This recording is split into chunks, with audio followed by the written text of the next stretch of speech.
Bigot, Yves, TV5 Monde, directeur général.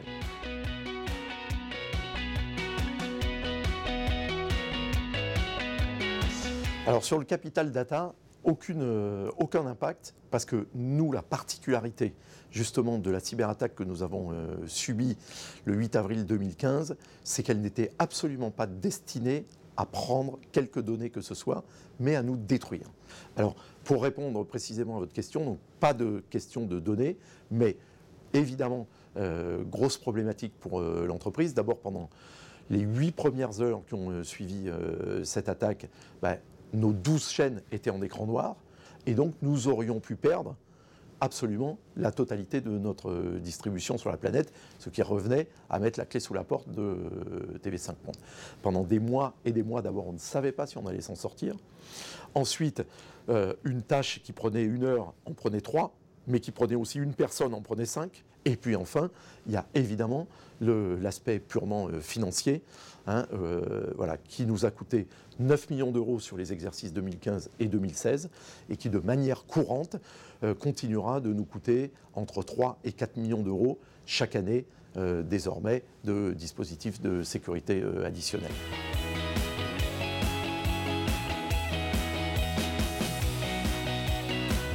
On a contracté notamment avec Airbus pour une double surveillance, c'est-à-dire de leur part et de notre part. On a des ingénieurs chez Airbus qui sont dédiés à la surveillance de nos systèmes. Nous avons engagé des ingénieurs aussi ici pour être en miroir, en permanence en contact avec ceux d'Airbus. Et puis, évidemment, surtout, on a édicté tout un vadémécum pour l'ensemble de nos 400 et plus collaborateurs. En fait, chacun d'entre nous risque de réinfecter le système par des mauvaises pratiques. Donc c'est très contraignant.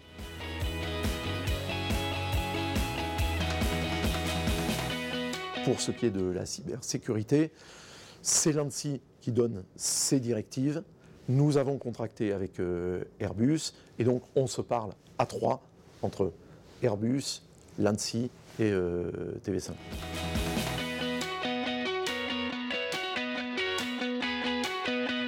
Si la France est attaquée, nécessairement, on imagine bien, c'est que la France est aussi un attaquant.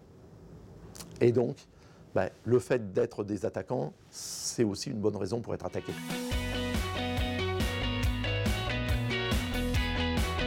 C'est clair qu'aujourd'hui, une entreprise qui ne prend pas en compte la situation de cyberattaque et de cyberguerre sur la planète fait une erreur de gestion majeure. Donc un chef d'entreprise aujourd'hui qui doit se dire, par exemple, il va falloir que je consacre 3% de mon budget à la cybersécurité pour un truc dont je ne sais même pas ce que c'est. C'est d'autant plus compliqué que c'est immatériel. Je ne sais pas, je crains que ça soit un peu plus un sujet. Alors, quelle importance prendra-t-il ? Je l'ignore absolument.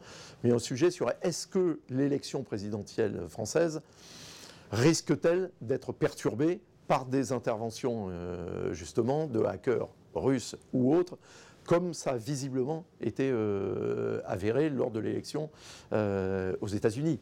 Donc, il faut prendre ça au sérieux. C'est malheureux, c'est triste, c'est virtuel, donc c'est compliqué de se convaincre que ça existe, quelque chose qu'on ne voit pas. Il faut prendre conscience et s'en préoccuper. Et le 21e siècle ne va pas être cool.